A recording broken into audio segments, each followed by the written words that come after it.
Hello, my absolutely beautiful Virgo friends, and welcome to your horoscope for February of 2022, where Virgo this month, the level of expansion available, especially to you in something that you've maybe been studying, training for, something like that, is absolutely delicious and abundant. Now, I do want to remind you, even as we are coming into February, we're going to see Venus out of retrograde, Mercury coming out of the full retrograde cycle. We're still moving a little bit slow energetically until we get into the March timeframe. So slow and steady is going to win the race, but we do get some release of energy this month, especially since your ruling planet Mercury will come out of retrograde, and that gives us a hint of some forward progress. So keep that in mind as you're traveling this month and take advantage of grow where you're planted, right? Nice, slow, steady, look around where you're at, grow from right there, and that'll help you maximize your energy all month long. Of course, stay hydrated, eat well, treat yourself well to the best of your ability, okay? Don't forget, Virgo, that we do still have the Kickstarter going on until February 9th. So if you enjoyed the YouTube Academy this last year where we crowdfunded free education, we brought master students or master teachers from all over the world to teach astrology classes, the actual techniques, not just perspective to you. So we're going to try and do that again. So if you would donate, participate in our Kickstarter, I'd absolutely love you. And then we can keep the education going. All the details are in the description box down below. All right, Virgo, so right as we're coming into this month, a couple things to keep in mind. First and foremost, Venus and Mars are traveling with each other all month long.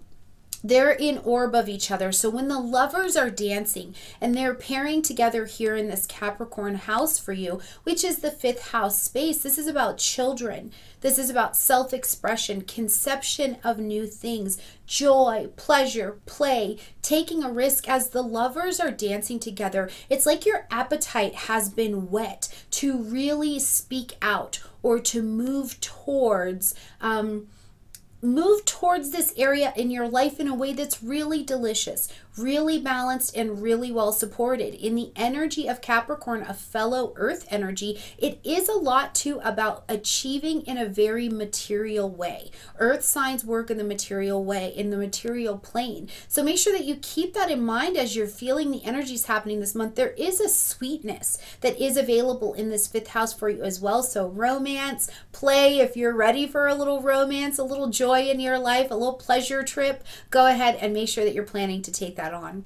At the beginning of the month, on the 1st, we're going to have a new moon in the energy of Aquarius at 12 degrees. Now, this is going to light up your 6th house space. The Aquarian energies will have a stamp for you all month long, so keep an eye on that 6th house. That is about health, wellness, daily routines. It's about being of service to other people, or maybe you're a caretaker to someone in some way. Smaller animals, think gerbils, rabbits, all of them, the cats, they live in the 6th house as well as work projects and co-workers. So this is an area of focus for you. So Virgo, as we're stepping into this new moon at the beginning of the month, we've got, first of all, the opportunity to plant our seeds of intention to begin something new here. And it doesn't have to be new, it can just be fresh. Where do you need a fresh start? Around some work, around some training, around something with your co-workers. You know, are you working in health and fitness and wellness, or are you a medical worker? Are you a part of a labor board?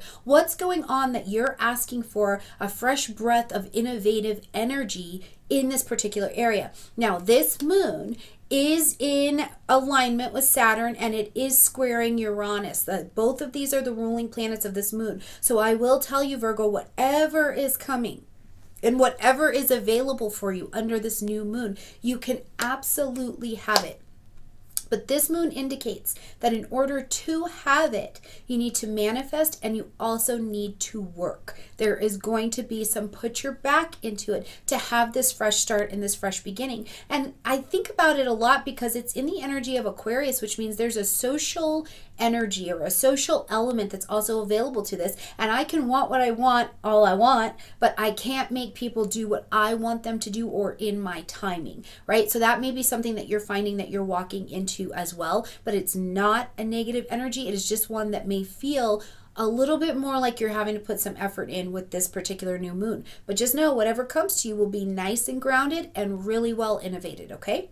On the 3rd, we're going to see Mercury, your ruling planet, coming out of retrograde. I'm a Virgo rising, so I get very excited when Mercury is out of retrograde. I feel very good about that. And when the ruling planet is out of retrograde, we just kind of come online a little bit differently. So we're going to see Mercury come out of retrograde at 24 degrees of Capricorn, so right there in that 5th house space. And if you think back to December 29th, this is where Mercury started the imprint in the pre-retrograde shadow time at 24 degrees of Capricorn. So what was happening for you around about December 29th?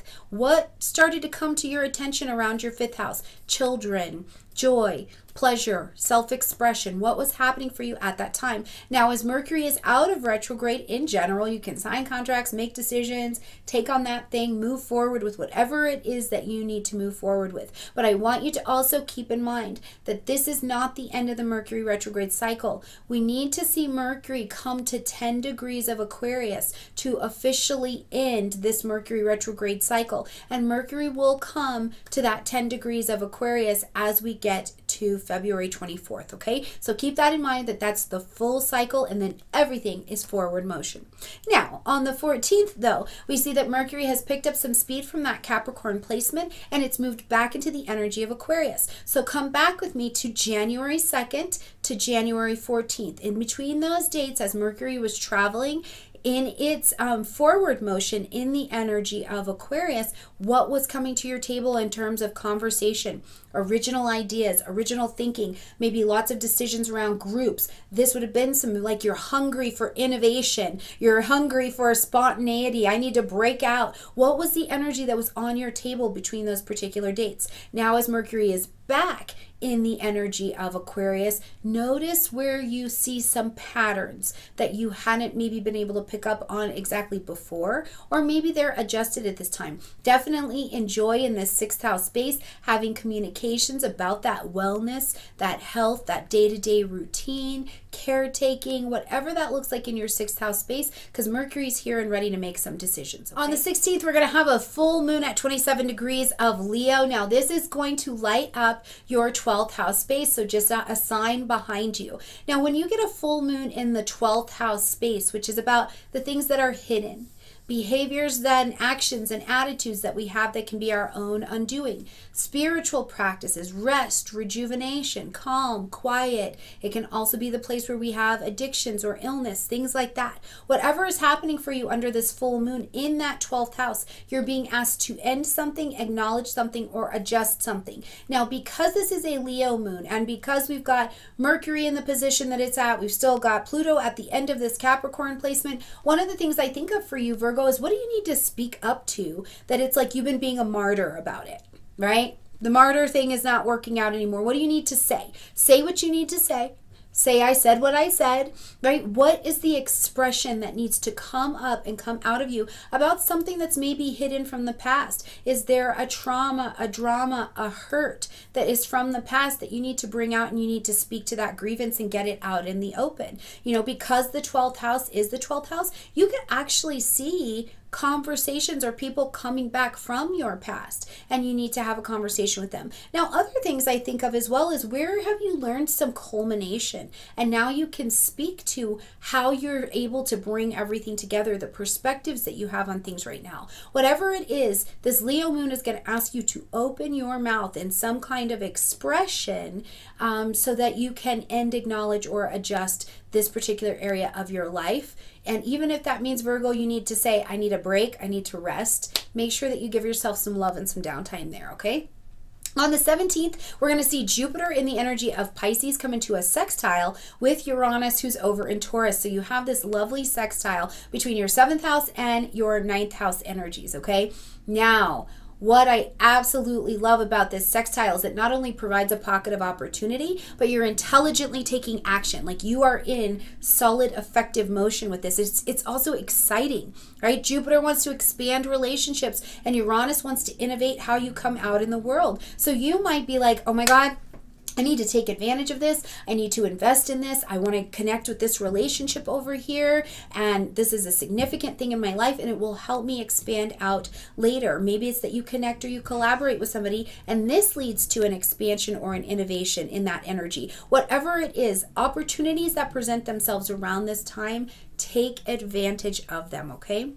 On the 18th, we're going to see the sun move into the energy of Pisces. So now we've got the sun in light, heat, life, and vitality in your 7th house. So one of the things to keep in mind, Virgo, is that as the sun is in your opposite energy, this makes it your personal winter or your personal downtime, right? Because the sun is opposite from you. So you do have a fair amount of quiet and personal space to be dealing with, but the sun is also going to light up your relationships now, right? Like where have you been in relationships? Where have you been not participating?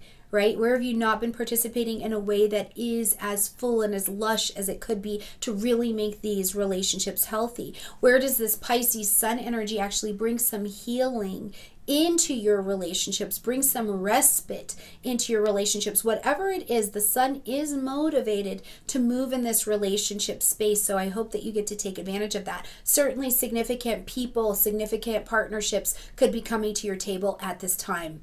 Now again, as we close out this month on the 24th, we're going to see Mercury ending its post-retrograde shadow time. It's back at 10 degrees of Aquarius, which means, okay, we're done with this Mercury retrograde cycle for now. So let's move full steam ahead. Decisions you make, contracts you sign, all of that good stuff, they've got the blessing of forward motion as we close out this month. All right, my beautiful friends, I hope that you have a gorgeous month. Please let me know how this is manifesting for you in the comment section down below. Make sure you kick in to the Kickstarter. We've only got until February 9th, and I hope to have a whole other year of bringing you quality astrological education. So check in the description box down below, like this video, comment, share, subscribe, and I love you, and I'll see you next month. Bye, everyone.